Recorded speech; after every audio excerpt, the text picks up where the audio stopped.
Good afternoon, everyone. This is Nathan Ritz with the Greater Des Moines Partnership.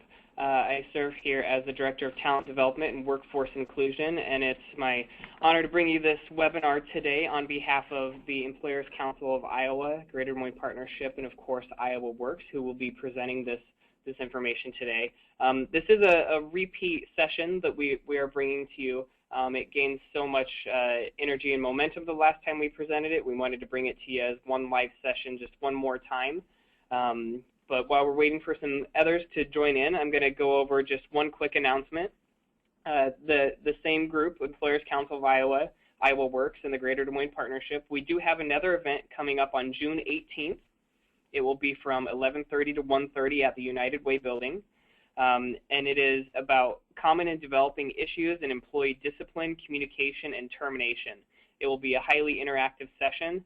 It's 2 hours long. We are offering 2 of the continuing education CISHRM credits. It is a $25 charge for the session, but that does include lunch from in the bag. So keep that on your radar. If you are interested in that, DesMoinesMetro.com/events is where you can register for that. Without any further delays, I'll jump right into introducing our facilitator for today.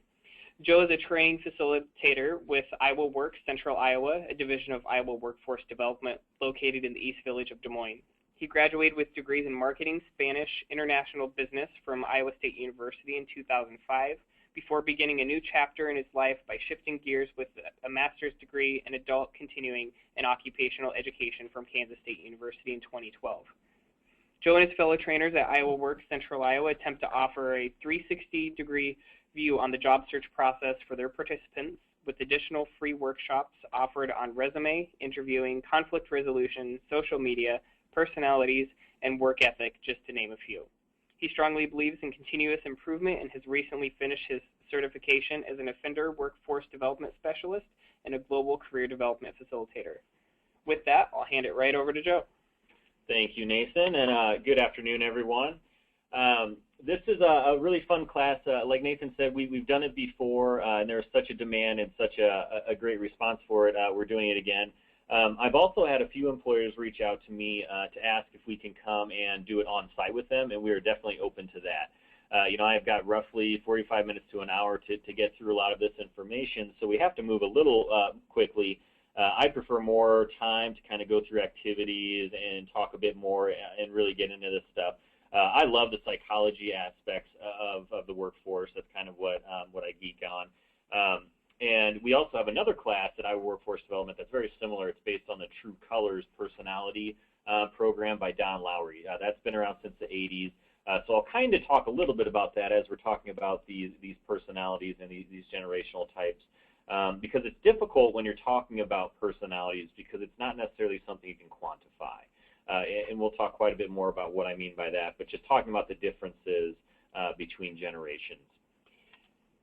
I'm going to jump in real quick. All of the lines are muted at this time, so you won't be able to talk virtually with us. However, you can send me a question at any point in time throughout the presentation, and I'll jump in and interrupt Joe just like I did now. Or if it's something that I know he'll be talking about later, I'll probably message you back or ask to save it until the end. But please feel free to use that chat dialogue. I am logged in as Meg Fitz, so please make sure that you look for her name instead of Nathan Ritz. So back to you. Close, right? Yeah. Yeah. Okay, so if you want to advance the slide here. So why do we have this class? Well, like I said, there's a big demand because our workplace is continuing to diversify. And one of the main areas is in these different generations that we're finding. Kind of the old school workplace that we think of is there were the old timers, so to speak, that had been there for a while, very knowledgeable, and then we had the new people who were like the upstarts. They're coming in, kind of shaking things up. Well, that's not necessarily how we are anymore. The actual modern day workforce is very different from the older stereotypical, I would say, workplaces of the past.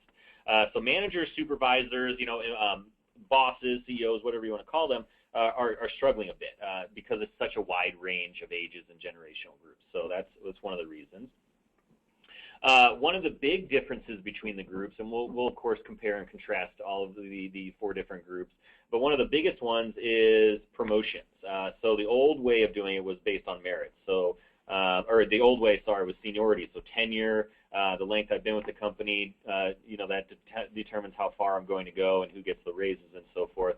And the newer workforce is expecting more of a merit-based program.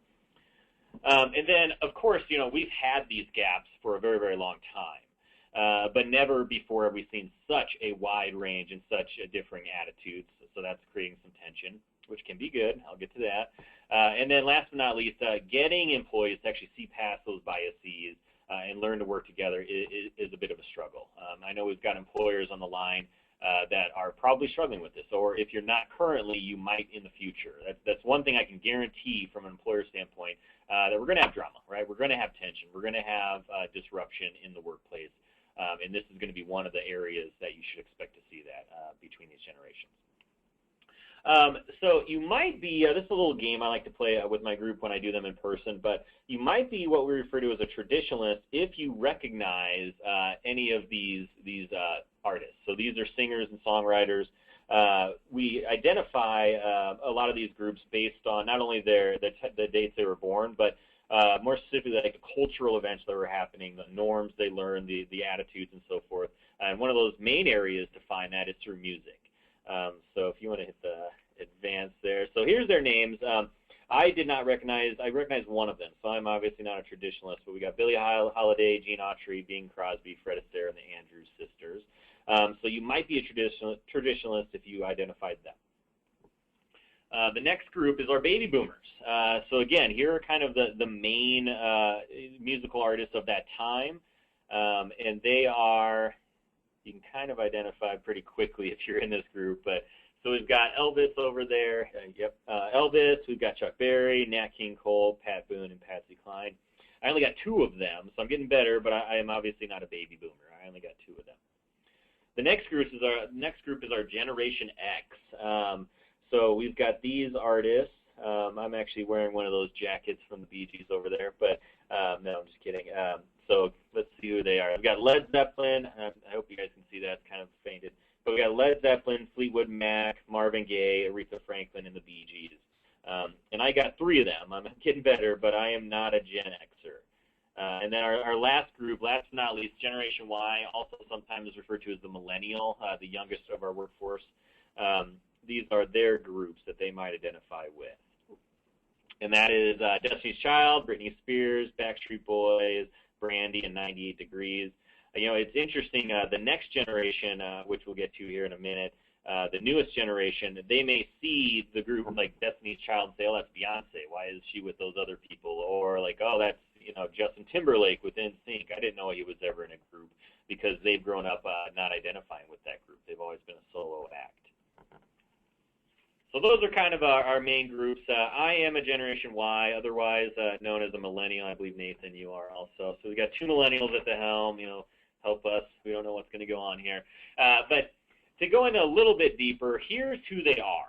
And if you've done any research on yourself on this online, you'll see a lot of contrasting opinions for who goes where, what years are the cutoffs. So in general, we've got our 4 main groups. The traditionalists, also known as the mature, sometimes known as the sages. They're essentially people born between 22 and 1945. So kind of the 65 and over, the 70 and over. Then we've got the baby boomers. So those are people born between 1946 and 1964. So that's kind of in that 46 to 65 general age range. Then we've got the Gen X, Generation X, Gen Xers. There's a lot of different terms we call these people. But that's essentially ages 30 through 45, a little bit up from that, so maybe 50 and down. So 1965 through 1980.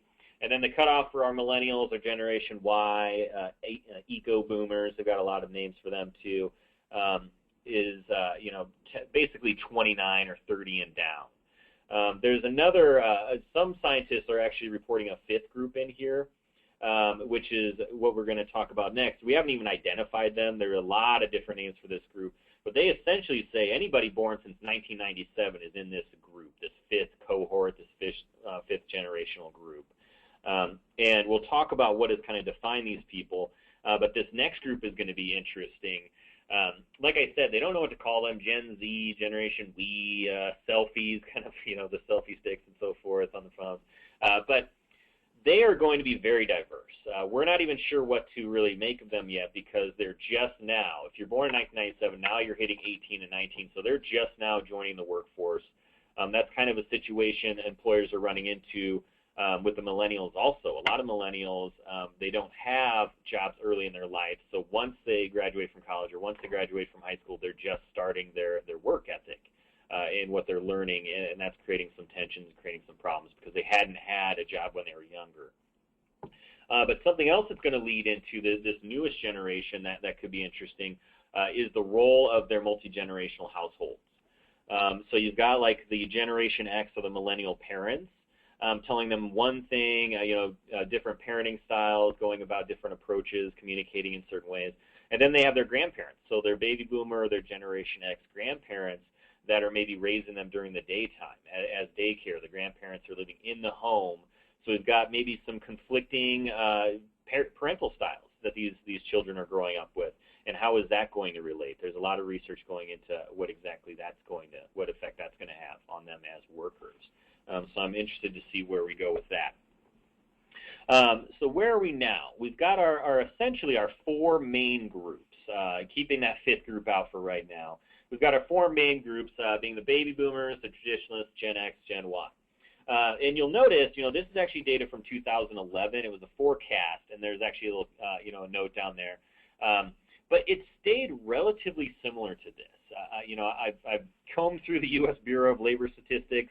If you've got some time to kill, go for it. I'm a data guy. I like crunching the numbers. But it is kind of difficult to pull a lot of information from their site because of how they have it, segmented out.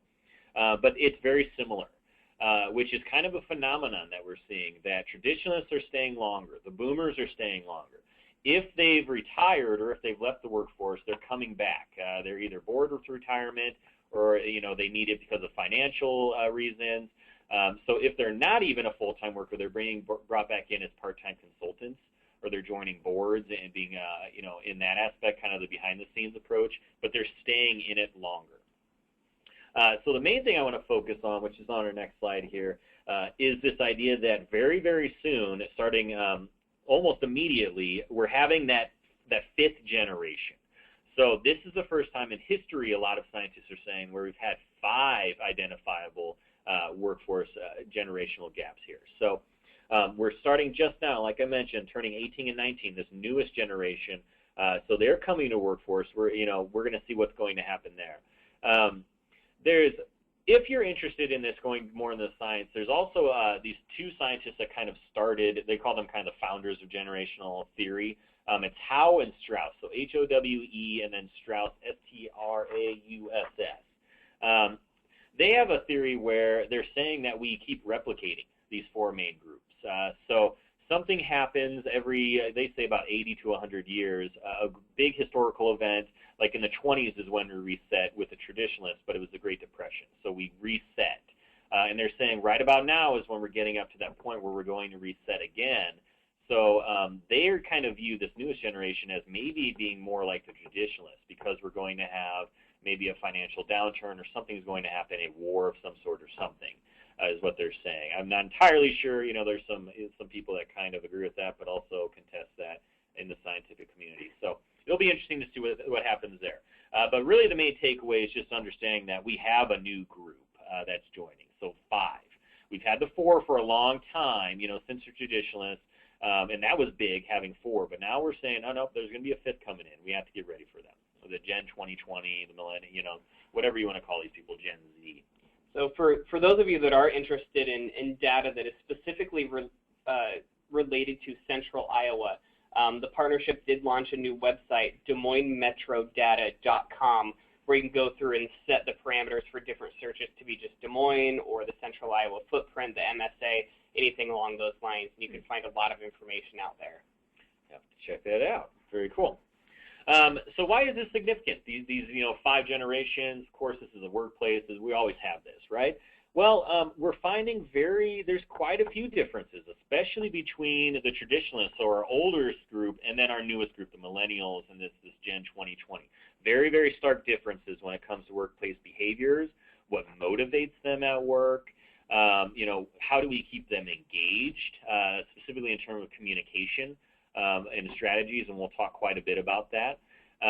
But also, how do we interact? What do they prefer? Technology is going to be one of the biggest driving forces, the big differences. How do we prefer to interact? How do we prefer to communicate? How do we want to complete our tasks? What types of tools do we need? And this is kind of a funny little comic. The woman is saying, the newspaper says, USPS is going to stop delivering letters on Saturday. The younger kid is saying, what's a letter? And the youngest is saying, what's a newspaper? And that's actually fairly accurate. If you have a family, if you have an extended family, just the way technology is really changing things and disrupting.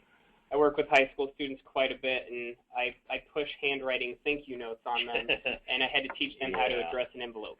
Yeah, the handwriting is not the greatest. Cursive, they don't even teach cursive anymore in schools, which is too bad. And then just the spell check is kind of ruining a lot of people also, not knowing how to spell things because the computer will do it for me. But anyway, so here is an overview, kind of, and this PowerPoint will be available. Like I said, we have to go kind of fast, unfortunately, so I can't go through everything. But this shows, on a personal standpoint, we're also very different in how we handle money, how we view our family. Education is a big one, and kind of just how we view life in general. And this is, like I mentioned, based on a lot of what happened during our formative years. While we were growing up, what was happening culturally, what was happening politically, what was happening, environmentally, just on an aspect of what shaped us, our norms, our values, our culture. And it's been very different. We're going to talk about here next about what made these generations, what were the biggest areas that impacted them.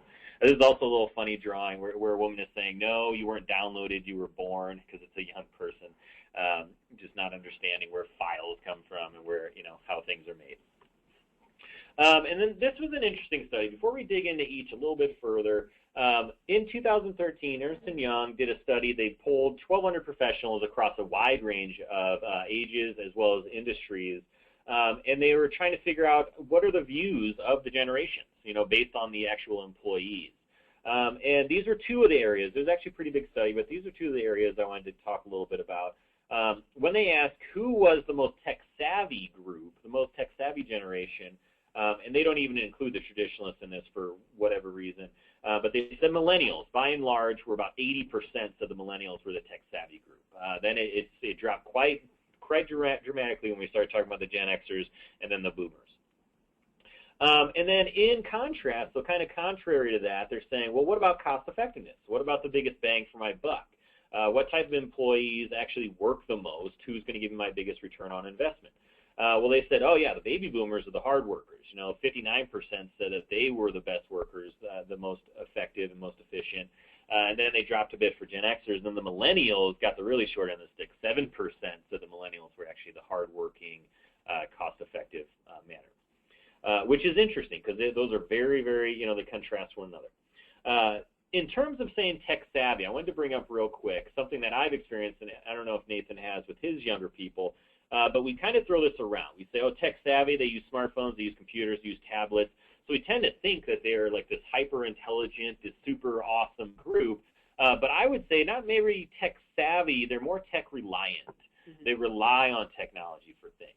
If you take the technology away, you can see them struggle sometimes. And if you ask them how something works, how does your smartphone work, how does this work, they don't know, and they don't necessarily care. They just say, oh, it does, and it's going to be there, and I don't need to understand how it works, it just does. Mm-hmm. So we tend to kind of put them up on a pedestal for knowing all this stuff, but really I would say it's kind of like a ball and chain. It's kind of a restriction, unfortunately, a burden. I would say if it can be done on their phone, they know how to do it. Yeah. But if it like you said, anything beyond that or even on a computer, they have limited knowledge. Right. And then, like I kind of mentioned, so this next slide here, like I mentioned at the very beginning, we're talking about personalities. You'll notice as I'm going through the groups, you might identify more with another group based on their type of personality, their work behavior, and so forth. So I was born actually in 1982, and that was right around the cutoff between Gen X and the Millennials. So I identify with both. I kind of share different aspects of each. So you might be a boomer, but you identify more with Gen X, so you go the other way. You might identify more with millennials, so it's going to vary because we are individuals. And I don't like putting people in the buckets. I don't like stereotyping people into groups based on just one aspect of their lives. This is something we talk quite a bit about in our Colors Personality program too, because in that class you also segment people into 4 buckets based on their personalities. And we talk quite a bit about, no, you have all of these different variations within you. You have all the personality types. It's just given the contextual situation or the variables at play, we might use one more so than the others. This is kind of a funny little graphic. The one guy is saying, you kids today with your cloud and your googly docs. In my day, we attached files in our emails, and we liked it that way. And this other younger guy is saying, Dave, you're like 2 years older than me. So it's very, it's like they're in the same generation group, but we are very different from one person to another. So let's keep that in mind. So what makes a traditionalist? So what actually went into them, creating them, molding them as this person, this generational cohort? Well, they had World War II going on. The Great Depression was one of the big ones that shaped them into how they viewed a number of things throughout their lives, and it carries on through today. They witnessed the birth of rock and roll, so that freedom, some more of that aspect comes into play. The first presidential election they saw was when Dwight Eisenhower won by a landslide in 1952, or the first election they were able to vote in, I should say, actually.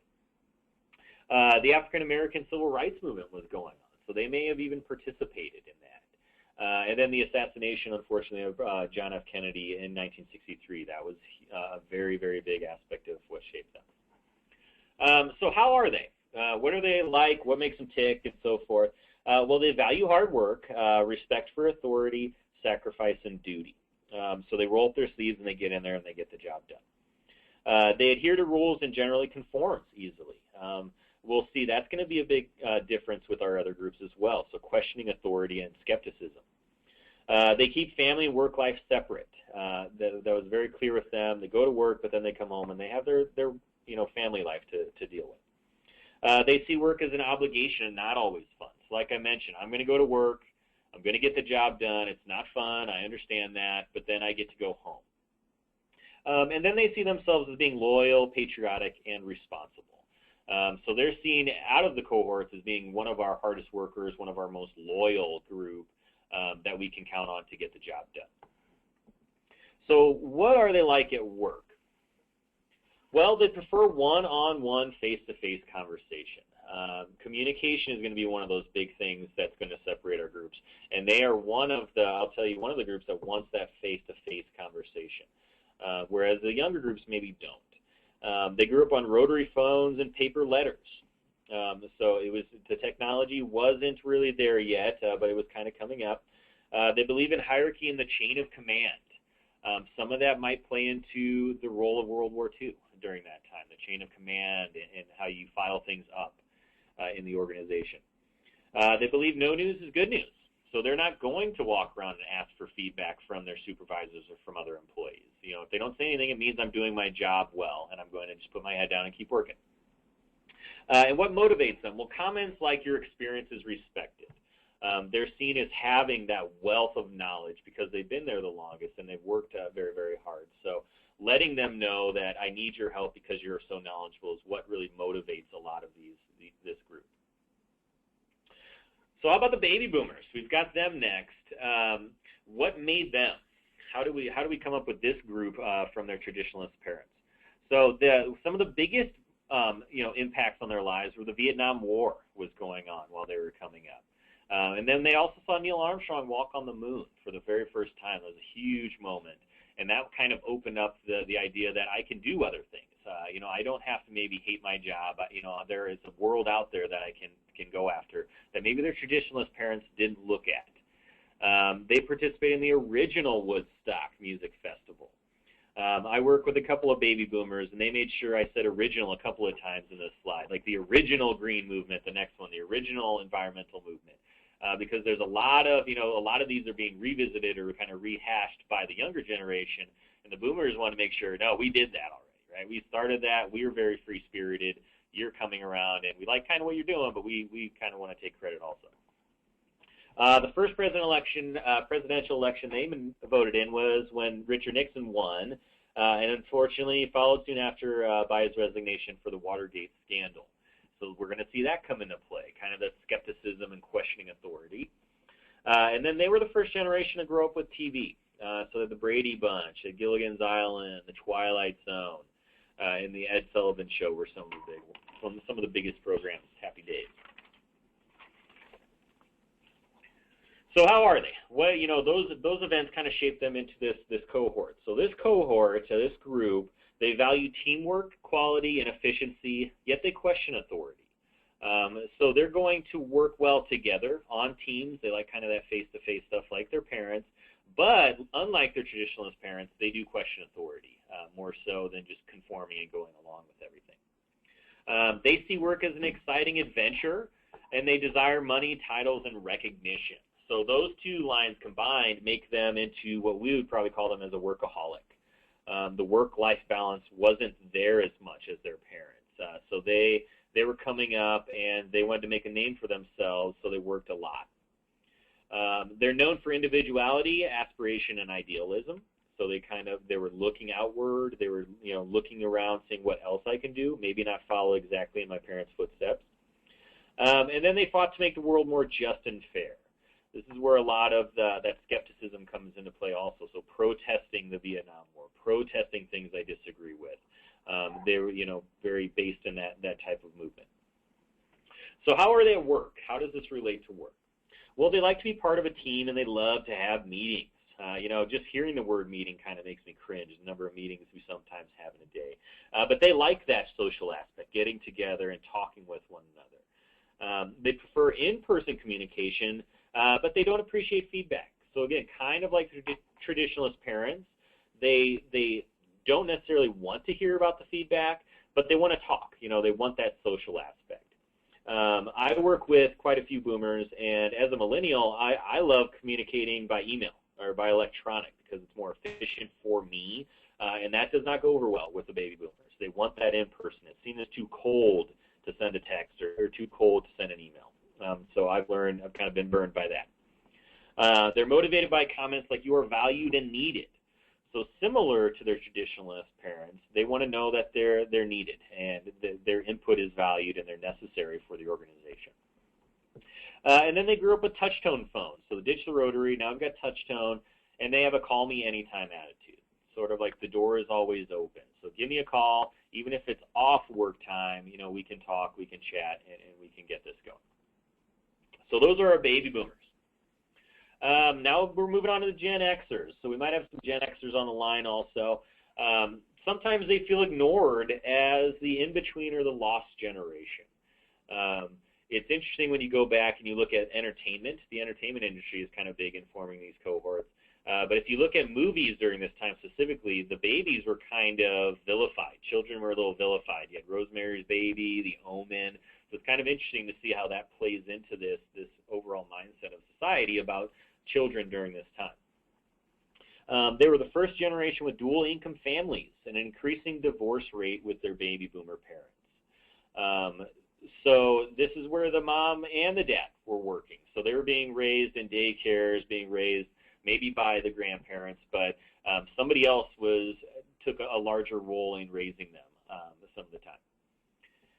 They saw the end of the Cold War, the fall of communism, and the dismantling of the Berlin Wall. So that was a pivotal moment when they saw all of this happening as they were growing up and seeing that, that victory, the righteousness, and again, kind of that freedom that I can do other things, that worldly view was opening up for the Gen Xers.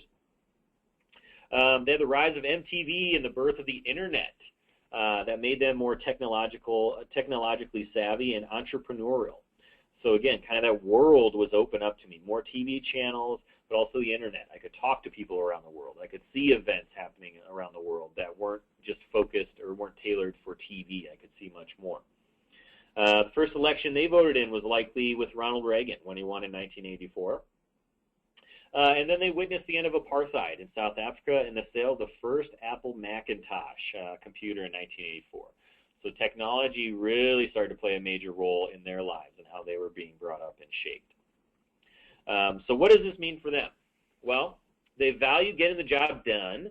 They're very self-reliant. They like structure and direction, but they're skeptical, more so than their baby boomer parents. So they are continuing to question authority and are skeptical of government and big government. But they're kind of like the traditionalist grandparents. They're going to roll up their sleeves and get the job done. It's seen as kind of a puzzle.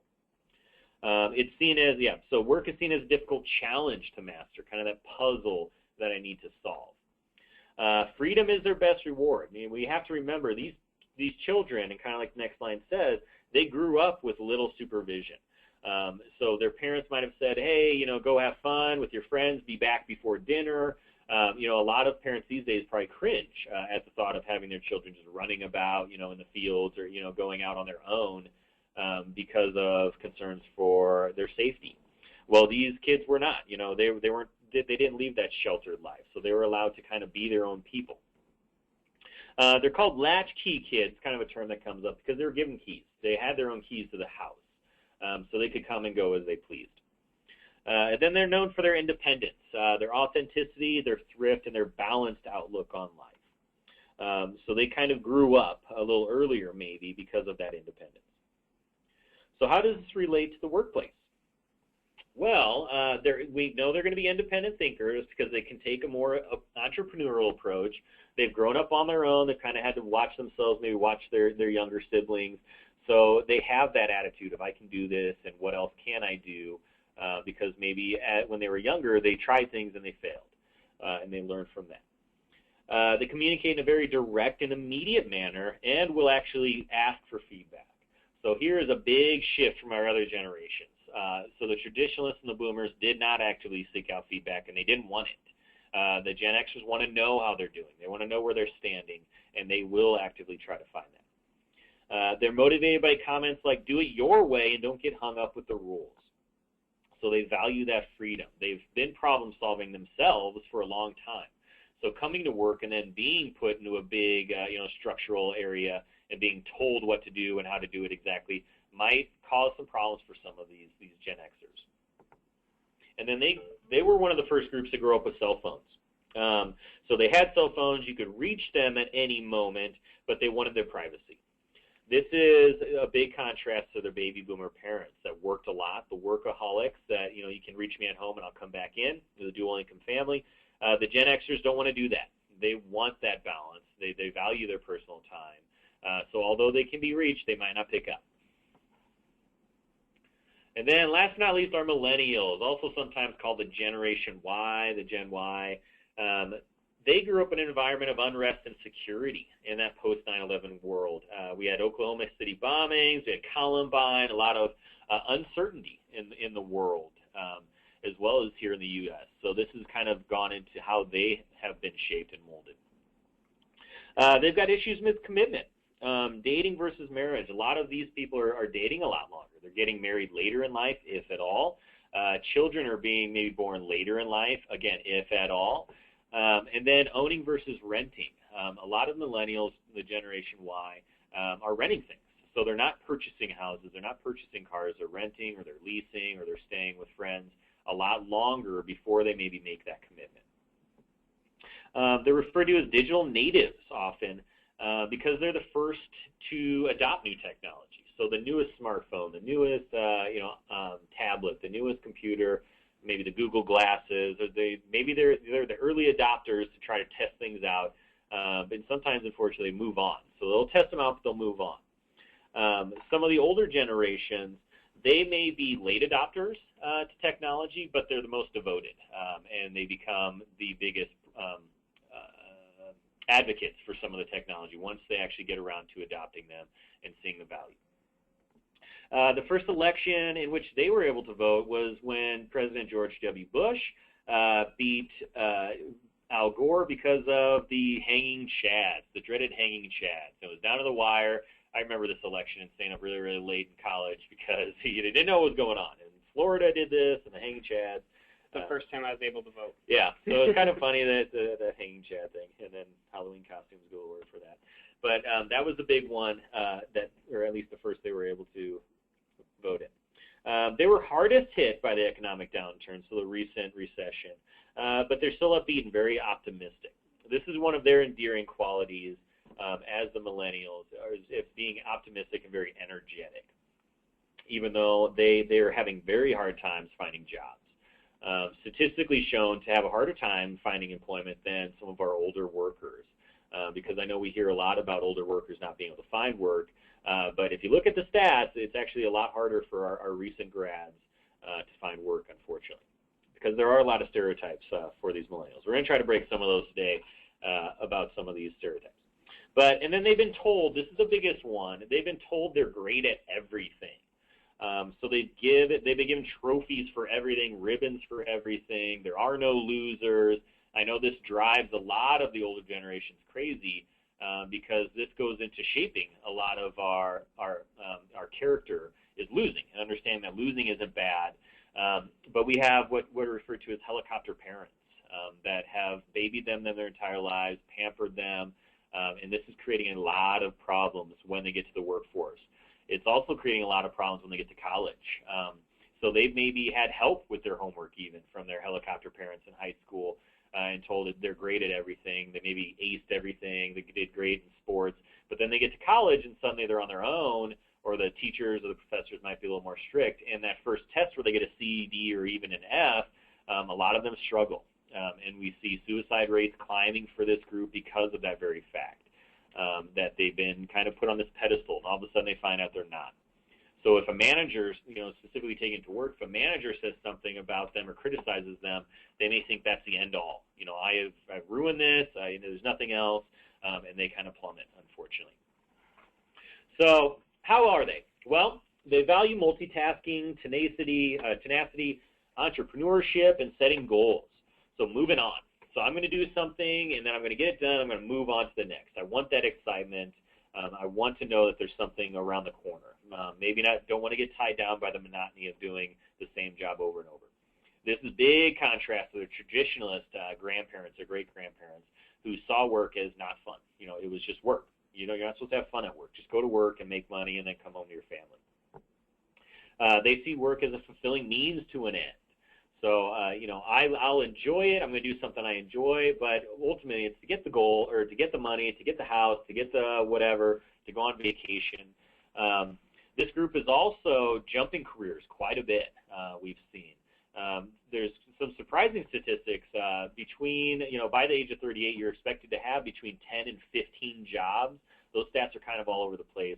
But that's not necessarily just the millennials doing that also. You got Gen X and even baby boomers are switching gears mid-career or even later in their career. Whereas the traditionalists might have wanted that pension, wanted that gold watch at the end of a long tenured career. Very, very different from our millennials. They're very collaborative, participatory, they're socially responsible and tolerant. This is unfortunately another stereotype for our millennials, that they don't care. But they are also very, very active. They do it differently, maybe differently from what the boomers and the traditionalists are seeing, but they're very socially active. They volunteer quite a lot. They take up more of the worldly views, more of the worldly, I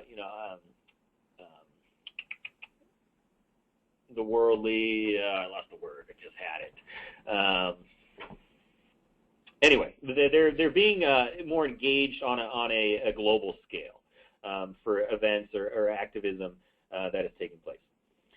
They're motivated by working with other bright, creative people. So they want other people that have that energy or that have ideas and want to keep moving, which can create problems, unfortunately. I'm going to wrap up this presentation here as we talk about strategies for how to merge these groups and how to rely on the strengths and not focus on the weaknesses as much. And then their attention span can be short and sometimes drifts.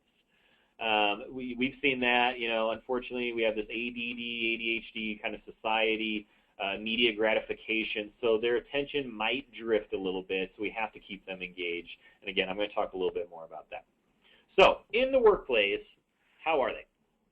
Well, they communicate primarily through email, voicemail, and texting, not face-to-face. And the key I want to point out here is voicemail, not necessarily the phone. So if the phone rings, they may let it go to voicemail, or they don't even have the phone on. It just rolls to voicemail. They want to be able to call you back on their own time or text you back or give you an email back on their own time. Face-to-face is seen as intrusive. A phone call is seen as intrusive oftentimes. I think, Nathan, you were talking about, like, when the phone rings, like, what the heck is this thing? It's making a lot of noise. When my desk phone rings, I kind of just stare at it for a minute, and I'm like, whoa, what's going on? But I do. How do I turn it off? What do I do? Yeah. So that's a very, very big difference from our three other groups where they maybe want that face-to-face, or they want that in person. Millennials, not so much. They love to engage with others in all formats. So this is where social media comes into play. We have a lot of companies such as Yammer that are creating software known as enterprise resource, I always butcher this, communication of some sort. I think it's enterprise communication resources, something like that. I always butcher it.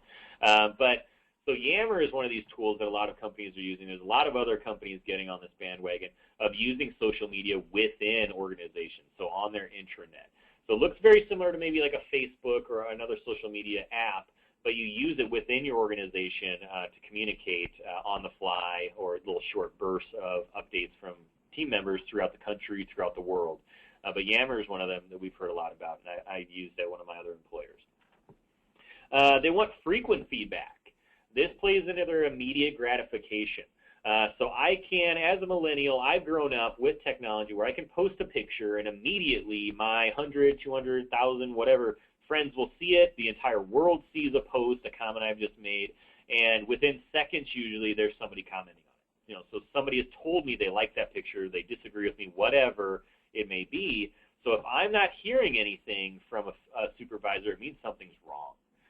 Whereas the other, the traditionalists, the baby boomers, they don't want the feedback. So no news is good news. Millennials are saying no news is bad news. That means I'm not doing well, and something's wrong. I'm going to get fired, or something's not right. Then they grew up with the internet, so really, really digging into the internet is more of a commonplace in households, and then smartphones and email to go along with the internet. So they have a very global, very worldly view because they've been represented or presented with all of this data throughout their lives, and they've grown up with all this news, the good, the bad, and the funny stuff. So they're motivated by consistent praise. This goes back to that helicopter parent that have told them, hey, you're great. You're great at everything. You got 5th place. Here's a trophy. It's okay. There are no losers. So unfortunately, we have to kind of pick them up. We have to congratulate them for doing what we may see as mundane tasks. So, they showed up to work on time 5 days in a row, all week. They haven't been late, so we have to congratulate them for that. Tell them that's great. Let them know they're doing a good job. A lot of people on the phone are probably saying, no, that's their job, right? They have to show up on time, or they have to do their work and turn it in on time. But we have to remember, we have to take a step back and get in their shoes where we have to let them know, okay, you're doing your job, you're doing it well, and give them that consistent feedback. Because the no news is bad news for these guys, and if they want to know they're doing a good job. Even if we feel they're just doing their job, we still have to let them know that they're doing well. So that wraps up our 4 cohorts. So what do we do with this data? It's important, like I mentioned, you can't really quantify a personality. And using this data and trying to be more empathetic and trying to meet them on their comfort level is difficult. It's very, very difficult. There's a lot of tension in the workplace, which can be good. It can seem like bad, at the moment, but it can be good. It can be transformative. It can shift us. So here are 5 kind of in a nutshell strategies that Beth Miller, I like her, she's an executive coach. She's got a lot of other things. So I've kind of, taken some of her stuff to give her credit here. I like how she says how to handle a lot of these gaps between the groups. So number 1, let's create diverse teams. A lot of us hear that and probably think, oh, I just need to get, a person from each group, put them together, and it'll be great. It's kind of like a fruit salad, get a banana, get an apple, get a strawberries, whatever, and then we're perfect. Well, no, not exactly. What we recommend is you create groups based on skill set, so how you would imagine forming groups. But when we get that skill set in place, maybe then you diversify a little bit more. Don't just do it by age. Do it by skill set, but then take a step back and say, should we bring in another millennial? Or should we bring another, more experienced person in? So don't look at it just as these groups, these cohorts, because there are going to be the subtle differences between people.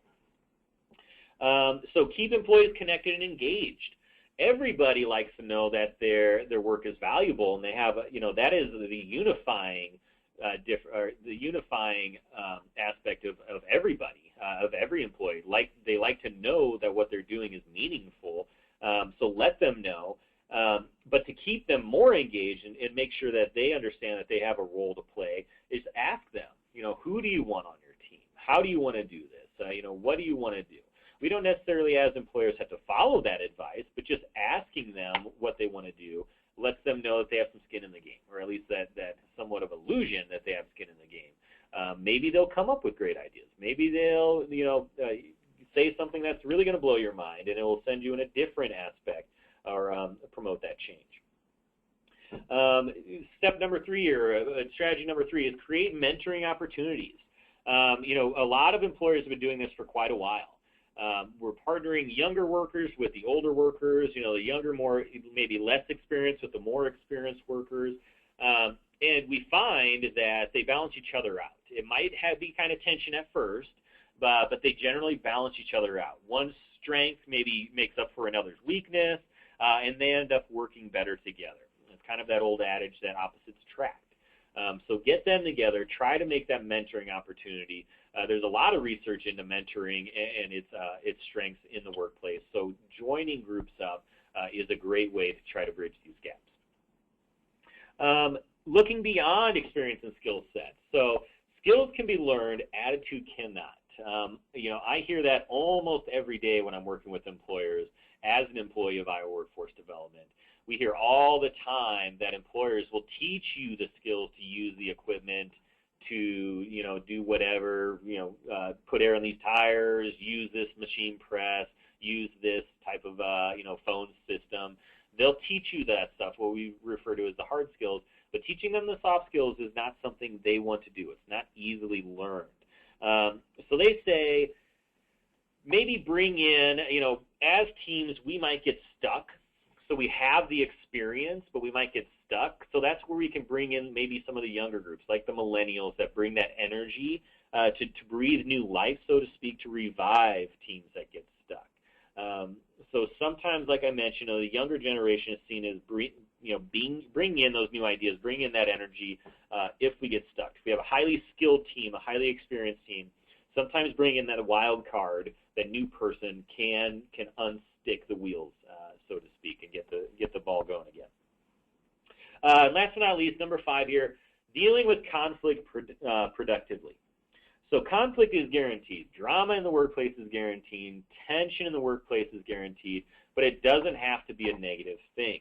Allow people to express their views. Allow them on their comfort level, their preferred method of communication, to tell you what's going on. As a manager, as an employer, let them vent, let them tell you what's working, what's not working.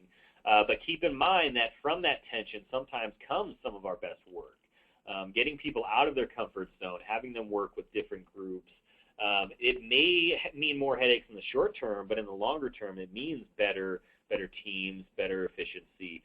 I made a comment earlier about the older generations maybe taking longer to adopt technology, but then they become the biggest advocates and they adopt it or they embrace it more so. So don't get frustrated if groups are taking maybe a little bit longer to work together or adopt technology. They will come around if they see value, if you're communicating to them as they want to be communicated, if you're expressing, if you're selling it to them well enough, they will adopt it. And then ultimately, in the perfect world, of course, everything will be, rainbows and sunshine.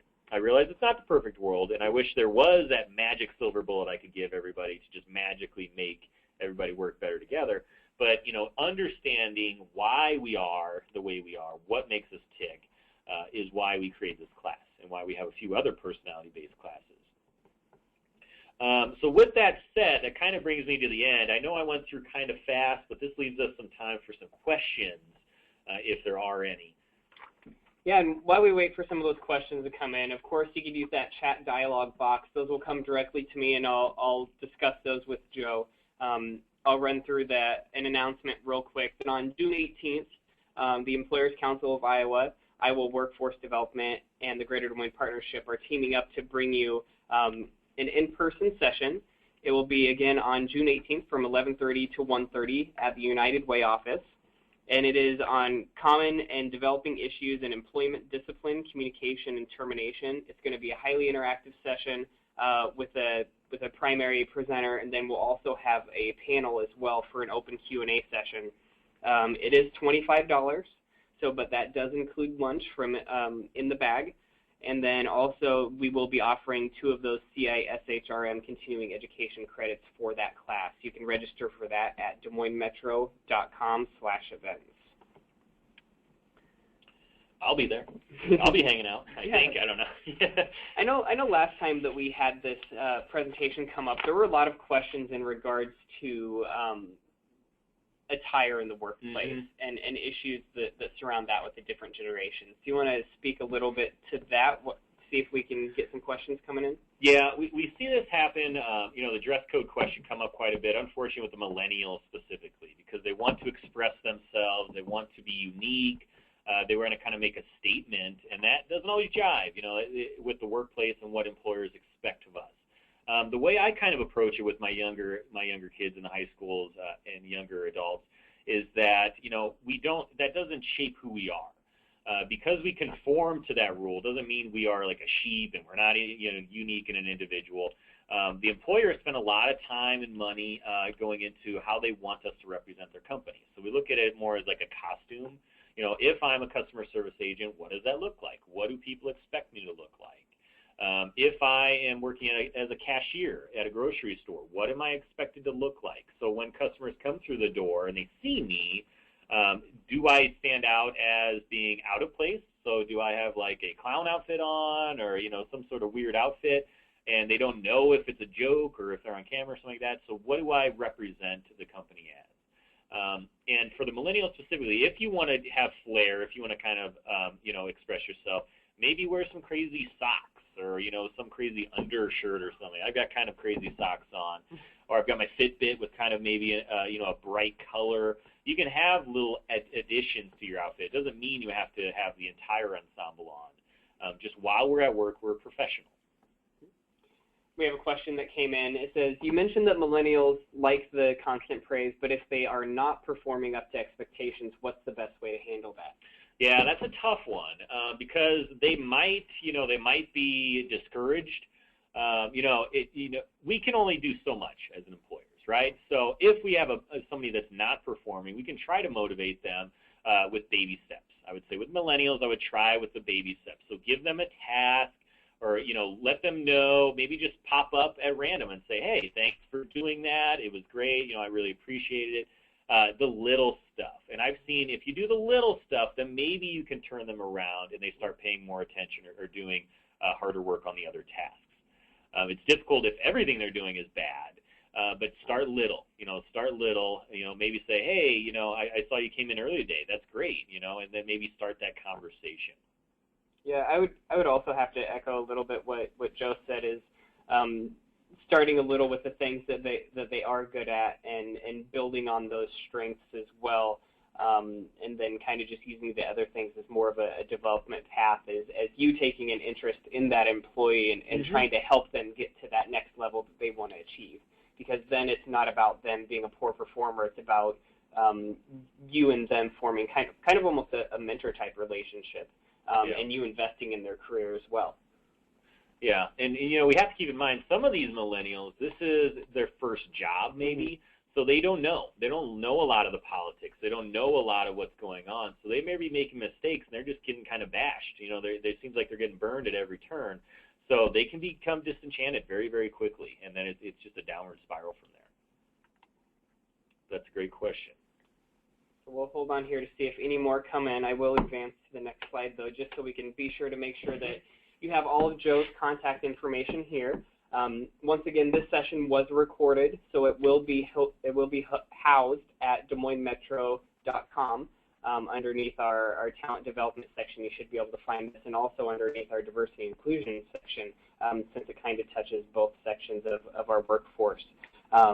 But we definitely do want to thank the Employers Council of Iowa, the Greater Des Moines Partnership for helping us put this together, but a big thank you to Iowa Works for not only partnering with us on this webinar, but also loaning Joe to us now twice to facilitate this webinar. So please be sure to write down his contact info there, and we'll be able to, oh, question popped in. We'll be able to get you in contact with him should anything come up after this. Yes, the slide presentation will be available as well as the recording. So they'll be available side by side, so you can open up just the presentation or just the actual video and sound clips, and that'll be DesMoinesMetro.com.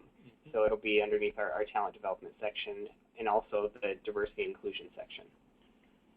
Yeah, and like I mentioned at the very beginning of this session, send me emails, give me a call if you want. We can talk.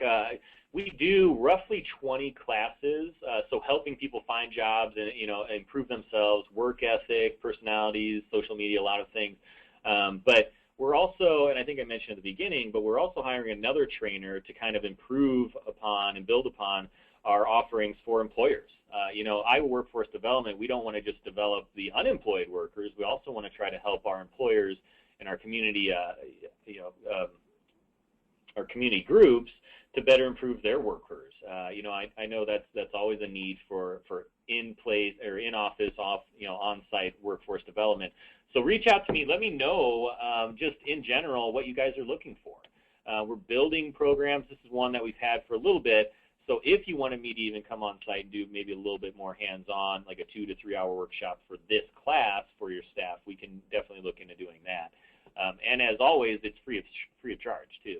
So, I don't have a lot of human resources managers turning down free workforce training. So definitely reach out to me. Let me know what you're interested in. Maybe we can develop a program for that if we don't have one already. But we're here to help. So let me know. All right. At this time, we're going to go ahead and end the recording. Thank you, Joe, for all of your time and being a great facilitator, and we'll be working together soon. Thanks, everyone, for investing your hour of your lunch as well with us. Have a great day.